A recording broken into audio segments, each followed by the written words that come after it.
The Danish Gambit begins with the moves to e4, pawn to e5, pawn to d4, black takes on d4, then pawn to c3, and if your opponent accepts, you continue with bishop to c4.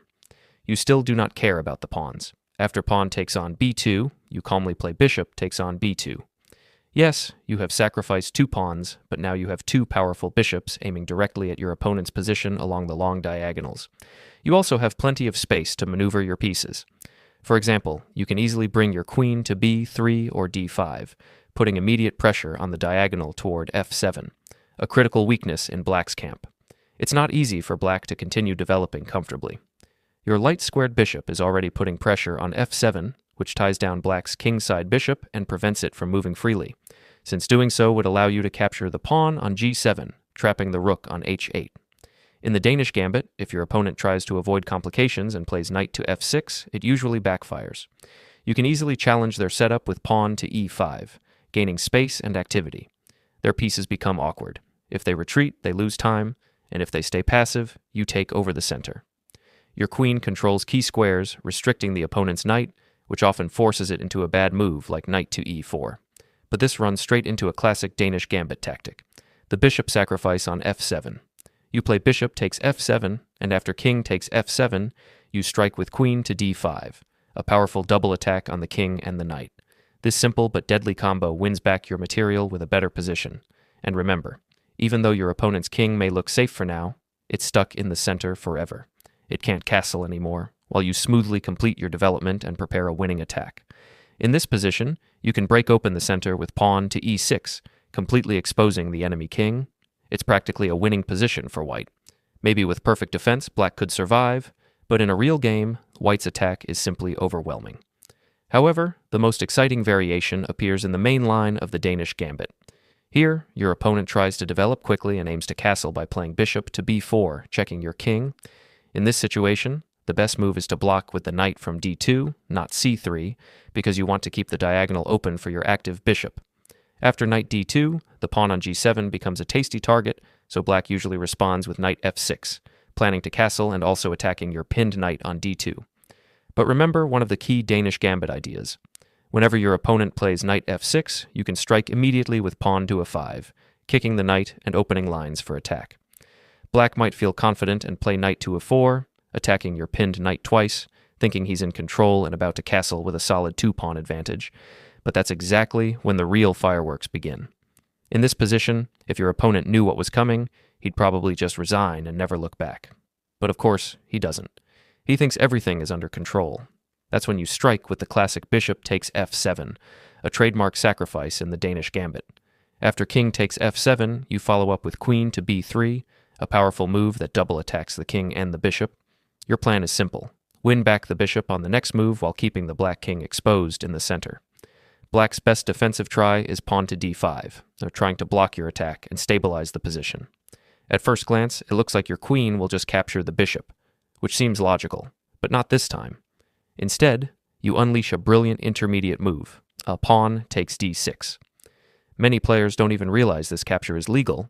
It's known as an en passant capture. It's a discovered check from your bishop, hitting the king once again.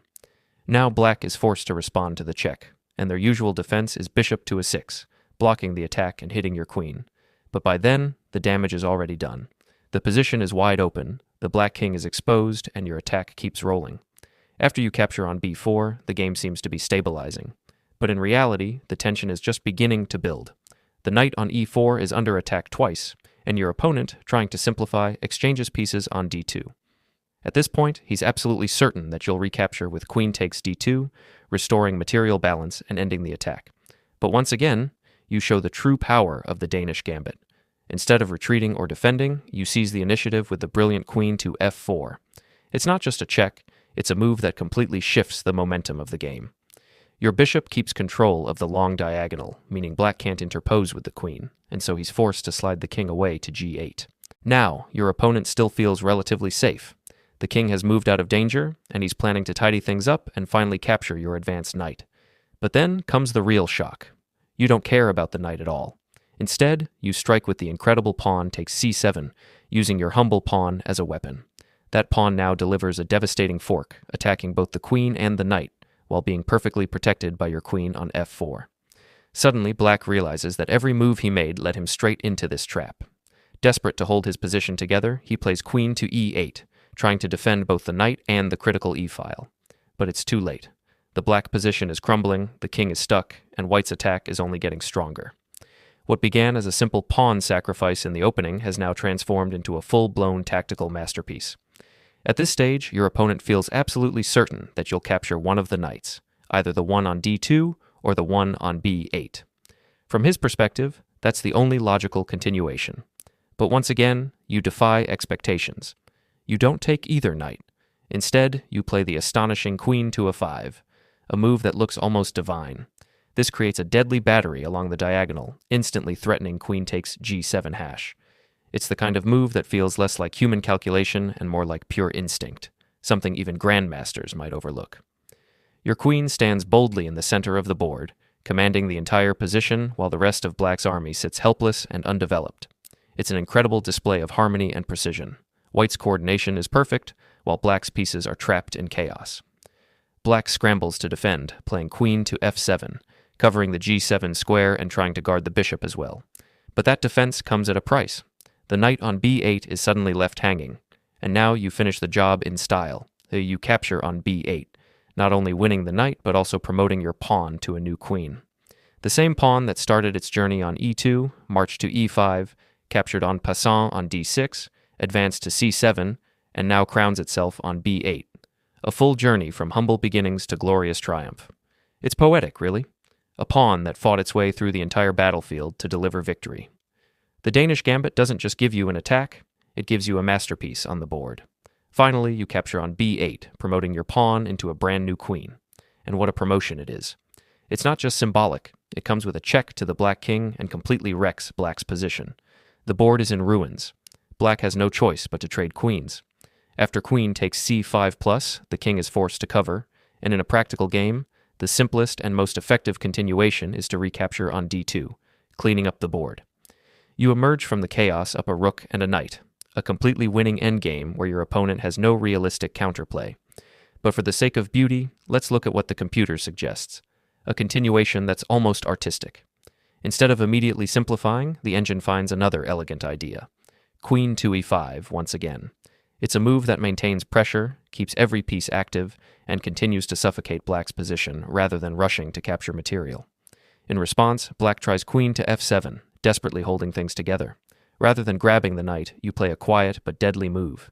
You exchange knights, slightly weakening your pawn structure but opening the g-file, and that's exactly what you want. The plan is crystal clear now. Rook to g1, and the moment the file opens, rook takes g7 becomes unstoppable. Black's only hope is to defend with h6 and then rook h7, a clumsy attempt to cover the g7 pawn. And now, with perfect timing, you castle. A move that looks calm but carries a deadly hidden purpose. Suddenly, rook to d8 hash becomes a checkmate threat, and black has no defense left. From a daring pawn sacrifice at move 2 to a full-scale attack ending in a forced mate, this is the Danish Gambit at its finest. Bold, creative, and breathtakingly beautiful.